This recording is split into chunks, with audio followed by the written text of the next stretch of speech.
We take for granted sometimes the things that we celebrate. We celebrate Christmas because we grew up celebrating Christmas. It took a while before we figured out the history of what Christmas is. Likewise, there are many other celebrations that happen during the course of a year, things that we look at and celebrate nevertheless, but sometimes not necessarily knowing the full depth or the history of something and where it comes from, what the basis of it is, and what the initial intention was behind something like that. We have Easter's, which if you're looking at it from a pagan perspective, then it represents one thing, and if you look at it from a religious perspective, it represents another. And so we find ourselves comfortable by celebrating the nominal days and leaving the rest kind of to people's own discovery. But I think we have a responsibility to help learn and teach one another about maybe some of the more simpler explanations and maybe the less complex histories that exist and that belong to some of these, the holidays and things of that nature. One such day, I guess, would then be Valentine's Day. Do we know the true history of Valentine's Day?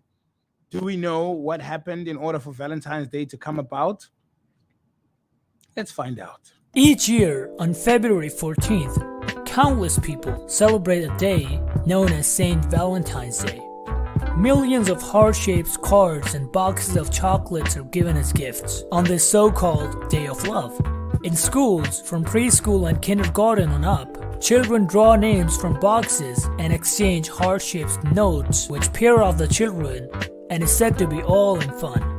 People of all ages get into the act, and the words that are heard everywhere on this day are, "Be my Valentine." The sad fact is that most people never examine the origin of the pagan customs that they ignorantly cling to. So what is the origin of this unusual day? Why is there a preoccupation with the color red? Where did the heart shape come from, and what does it mean? These and other queries will now be answered as we examine the roots and pagan origin of this popular day. First up, let's dig a little bit into why is it called Valentine's Day and who was Saint Valentine. So in the 3rd century, the Roman Empire was ruled by Emperor Claudius II. He was nicknamed Claudius the Cruel because of his harsh leadership and his tendency for getting into wars and abusing his people. In fact, he was getting into so many wars during the 3rd century that he was having a difficult time recruiting enough soldiers. Claudius believed that recruitment for the army is down because Roman men did not want to leave their loved ones or families behind. So he cancelled all marriages and engagements in Rome. Thousands of couples saw their hopes of matrimony dashed by the single act of a tyrant, and no one seemed interested in standing up to the emperor.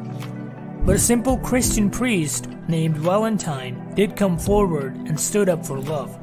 He began to secretly marry soldiers before they went off to war, despite the emperor's orders. In 269 Anno Domini, Emperor Claudius found out about the secret ceremonies. He had Valentine thrown into prison and deemed that he would put to death. As Valentine was awaiting execution, he fell in love with a blind girl, who happened to be the jailer's daughter. On the eve of his execution, with no writing instruments available, Valentine is said to have written the girl a sonnet in ink that he squeezed from violets. Legend has it that his words made the blind woman see again, and those famous words were, "From your Valentine." The next day, Valentine was clubbed to death by Roman executioners. Now let's take a look at the pagan origin of this day and how it was connected to the story of Saint Valentine. This goes back to an ancient Roman fertility festival called Lupercalia, which was celebrated from February 13th to the 15th in honor of Lupercus and Faunus, Roman gods of fertility and agriculture, as well as the Roman founders Romulus and Remus. The Romans believed that these gods would protect Rome from roving bands of wolves which devoured livestock and people. To begin the festival, members of Luperci, an order of Roman priests, would gather at a sacred cave where the infants Romulus and Remus were believed to have been cared for by a she-wolf or Lupa. There, the priests would sacrifice a goat for fertility and a dog for purification. They would then strip the goat's hide into strips, dip them into the sacrificial blood, and take to the streets, whipping both women and crops with the goat's hide. Far from being fearful, Roman women welcomed the touch of the hides because it was believed to make them more fertile in the coming year. Later in the day, according to legend, all the young women in the city would place their names in a big urn. These love notes were called billets. The men of Rome would each draw a billet, and the woman whose name was on it became a sexual lust partner, with whom he would fornicate until the next Lupercalia, or February 14th the following year. Thus, February 14th became a day of unbridled sexual lust. The color red was sacred to that day because of the blood. The heart shape was not a representation of the human heart, which looks nothing like it. This shape represents a human female matrix, or opening to the chamber of pagan copulation, and also the representation of the figurative head of goat. Now, how this pagan festival became Valentine's Day? When Constantine made Christianity the official religion of the Roman Empire, church leaders at Rome wanted to do away with the pagan festivals. Lupercalia was high on their list, but the Roman citizens rejected their cancellation. It was not until 496 Anno Domini that the church at Rome was able to do anything about Lupercalia. Powerless to get rid of it, Pope Gelasius instead changed it from February 15th to the 14th. And called it St. Valentine's Day. The church whitewashed Lupercalia even further. Instead of putting the names of girls into a box, the names of saints were drawn by both boys and girls. It was then each person's duty to emulate the life of the saint whose name he or she had drawn. This was Rome's vain attempt to whitewash a pagan observance by Christianizing it. Though the church at Rome had banned the sexual lottery, young men still practiced a much toned-down version, sending women whom they desired handwritten romantic messages containing Saint Valentine's name. In the following centuries, people began using February 14th as an excuse to pen verses to their love objects. Industrialization made it easier with mass-produced illustrated cards adorned with poetry. Then along came Cadbury, Hershey's, and other chocolate manufacturers marketing sweets on Valentine's Day. And every year on this day, billions of dollars are wasted on cards and chocolates. Like this year, Americans are expected to spend $27.4 billion on Valentine's Day alone. For the same amount of money, more than 80 million hungry school-age children across the globe can be fed for 6 years.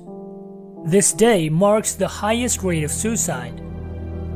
It should be without saying that honest seekers of truth should avoid Valentine's Day like a plague or curse. Don't simply go along with the customary celebrations and festivals of the pagan world, but examine closely and find out their origin and deadly effects.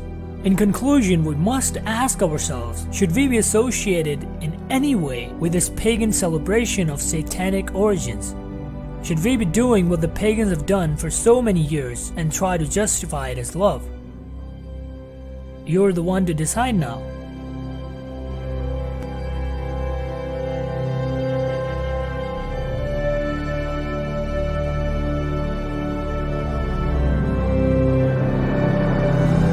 Thanks for watching this video, and if you want to stay in touch, consider subscribing, and I'll see you in the next one. There is always more than one explanation. You know, there will always be more than one explanation for anything. But you know, the closer we get to the similarities in these explanations, I guess that's the closer we get to the truth. Anyway, that's one way of looking at it, given the comparison between the pagan perspective as well as then how it became something that is colloquially celebrated. We take our time to celebrate these things. We take time to think about nice gestures to do for one another. But do we spend enough time looking at the history of something, or does it not matter? Are we more about the celebration part? I don't know. And these are not the things that I want to answer for you, because we are all capable of making up our own minds. However, I think in doing that, we should be informed first and then make our decisions. On that note, it's 30 minutes after 10. Good morning. We are extraterrestrial. We are